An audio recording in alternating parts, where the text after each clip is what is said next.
नमस्कार, मी सुनील. आपण पाहतात आवाज इंडिया मराठी. भारताच्या सर्वोच्च न्यायालयाने 32 वर्ष हरीश राणाला निष्क्रिय इच्छा मरणाची परवानगी देणारा ऐतिहासिक आणि संवेदनशील निर्णय दिला आहे. या निर्णयाच्या पार्श्वभूमीवर हरीश राणा याचे कुटुंबीय त्यांना दिल्लीतील एम्स रुग्णालयात घेऊन गेले असून त्याचं लाईफ सपोर्ट सिस्टीम काढून टाकण्यात आला आहे. 2013मध्ये चंदीगडमधील एका अपघातात हरीश राणा गंभीरपणे जखमी झाला होता. त्याच्या मेंदूला गंभीर इजा झाल्यामुळे तो गेल्या 13 वर्षापासून व्हेजिटेटिव्ह स्टेटमध्ये होता. त्याच्या वृद्ध पालकांनी हरीशच्या लाईफ सपोर्ट सिस्टीम काढून टाकण्याची मागणी सर्वोच्च न्यायालयात केली होती. 2018मध्ये सर्वोच्च न्यायालयाने निष्क्रिय इच्छामरणाला कायदेशीर मान्यता दिली होती. परंतु हरीश राणाच्या प्रकरणात त्या मार्गदर्शक तत्वानुसार प्रत्यक्ष अंमलबजावणी ही पहिल्यांदाच झाली. सर्वोच्च न्यायालयाने दिलेल्या निकालात म्हटलं की एखादा मुलगा अनंत काळापर्यंत अशा स्थितीमध्ये ठेवू शकत नाही.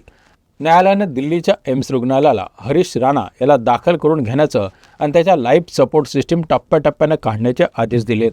न्यायालयाने हरीशच्या पालकांचा 13 वर्षाच्या धैर्याचं आणि समर्पणाचे कौतुक केलं. सर्वोच्च न्यायालयाच्या निर्णयानंतर हरीश राणा याचा एक भावनिक व्हिडिओ सोशल मीडियावर व्हायरल होऊ लागला आहे. या व्हिडिओमध्ये एक महिला हरीशच्या कपाळावर चंदनाचा टिळा लावत त्याच्या डोक्यावरून हात फिरवते आणि त्याला शांतपणे जाण्याचा संदेश देत आहे. सर्वांना माफ कर, सर्वांची माफी मागत जा, आता जा बा, शांत जा, असं ती महिला हरीशला सांगताना दिसत आहे. या व्हिडिओने संपूर्ण देशात हळहळ निर्माण केली आहे.